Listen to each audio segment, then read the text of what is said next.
As a woman, every day I have to prove that I'm good enough.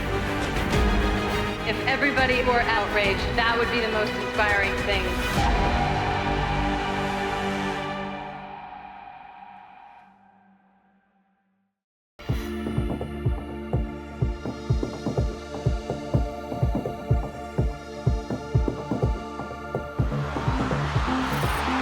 I'm Shanice van der Zande. I'm a player of the Dutch national team, also a player of Wolfsburg, and I used to play for Olympique Lyon.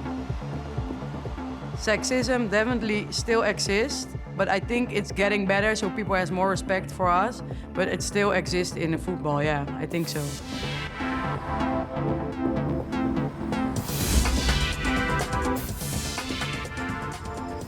My previous club, Lyon, they have mean a lot to me. I mean, I won like big trophies 3 times in a row, the Champions League, and I really enjoyed my time over there. It brings something extra when you have a player from Japan or from England, from Holland. You know, you bring your different experience. Yeah, it's unbelievable support, you know. Every game the president's sitting there watching you, like there's no better support. Every day he comes and visits, and it's unbelievable atmosphere in this team, in this club. There are loads of clubs who they want the women's team, but they don't really believe in it. You know what I mean? Here in Wolfsburg, you see that everyone give 100% for the women's team. Like on a game day, everyone is there, and that's how it is in Lyon. That's why we won the trophies, because everything was there, and that's what you need as a player and as a team. Before I played for Lyon, I used to play for another team. We shared the pitch with rugby players. It was crazy. For me, it's unacceptable. It wasn't even good enough to play football on it, but we had to train. We played our games over there. It wasn't good enough. It wasn't good for your body. You know, when you have big clubs, like invest in both teams, because the women's team is leveling up on the moment. Just invest a little bit and give us what we need. And then you will see that it's getting better. We centralize the rights for Women's Champions League as the same way as we do with men's competition. It's a new idea that happened at UEFA. At the beginning, we had some people saying, why are you using money for women's football? You're losing money. It's not losing money. It's investing, and the results are there.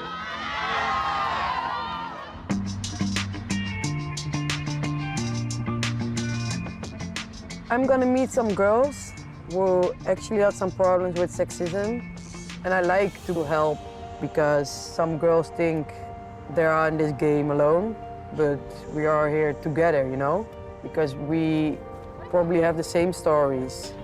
Bonsoir. Ça va? Oui?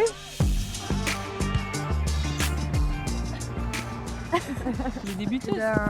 C'est une association qu'on a créée il y a 1 an et demi à peu près. Une équipe de foot militante pour lutter contre les discriminations qu'il y a dans le monde du foot. Et du coup en particulier sexisme, homophobie, racisme, etc. C'est aussi pour proposer un espace un peu alternatif, un safe space. C'est pour ça que j'ai rejoint les débuteuses parce que je n'étais pas hyper à l'aise dans le club. La section féminine s'est montée mais j'avais pas de coach. J'avais pas au début de terrain pour nous entraîner. On s'entraînait à côté. Au début en fait on s'entraînait un peu dans un espèce de champ. Et à côté il y avait les mecs, enfin les hommes tu vois, qui s'entraînaient et qui avaient l'habitude de s'entraîner sur le terrain. Mais nous on nous avait réservé aucun terrain. Pour moi les débuteuses c'est une façon de me réapproprier le terrain. The people need to treat you well. Yeah. They don't need to treat you bad because you are a girl. No, it's not acceptable. So I'm really proud of you that you stand up for who you are and for the women's football. I think as a women's footballer, you always have discrimination, whether you feel it, whether you see it or you don't. It is there. It's there in your club or in the fans or on social media. I think that's a huge thing. I think that's where a lot of people get their abuse, and I think that's as a female footballer, that's where you feel the most kind of discrimination and abuse on there. It's just made me want to fight harder to make it right for people after me.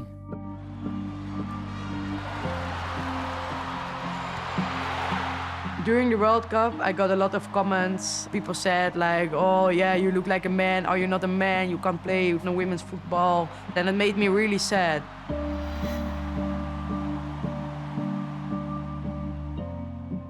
Yeah, I was surprised that people don't even know you and they speak so negative about you. And that's something that hurt me, like from the inside. As a woman, every day I have to prove that I'm good enough. When I did my qualifications, every day I had to prove I was better. But, you know, what else do you do? Do you walk away and go, I'm not going to do this, something that I really love because I've been beaten by the discrimination? Well, why should I do that?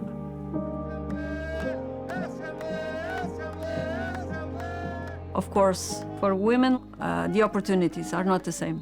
And I can tell that. For me, it's clear like the water. For example, if you look for the payments women receive on football, the sponsors, the support, financial support, I think it's one of the ways of discrimination. It's crazy, you know, one thing is like I feel even the ones who are fighting, let's say, racial discrimination they don't feel sexism belongs on the same category, which is bizarre to me, you know? Like, this is not discrimination, but this is. But again, it's because they're not women, they don't know how it feels, you know? When you walk into a newsroom, it's obvious you're walking into a very white, male, middle-class environment. And it almost makes you feel less than a person. What hurts even more is when you know you've been discriminated against, but you're not believed.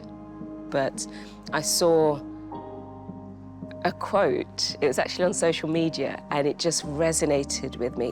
When you exist in a space that's not built for you, just being you is the revolution.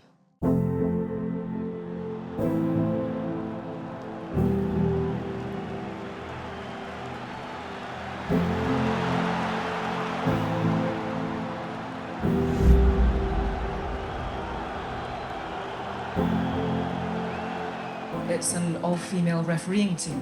How positive do you feel that is when it comes to progression of women in officiating? It's great news. It's great news. I'm very pleased to be a part of this moment in history, which is very much due. I think we were very slow everywhere on this, and now we are trying to make strides, and there's still a long way to go, but I think it's a huge moment, and we're all very pleased. Go back, please, go back. 1, 2, 3, go back. Okay, play here. Wait the whistle now. Finally, I think it's time, and I'm really happy that we can be part of that historical moment. That's a very, very smart decision, that we finally can bring a woman to be a referee of a very, very important game, and a big game in front of millions of people.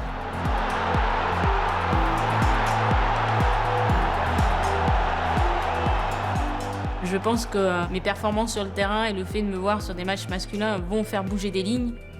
Voilà, je me dis que si je suis là aujourd'hui, c'est que j'avais ma place. Donc cette discrimination-là, je passe outre.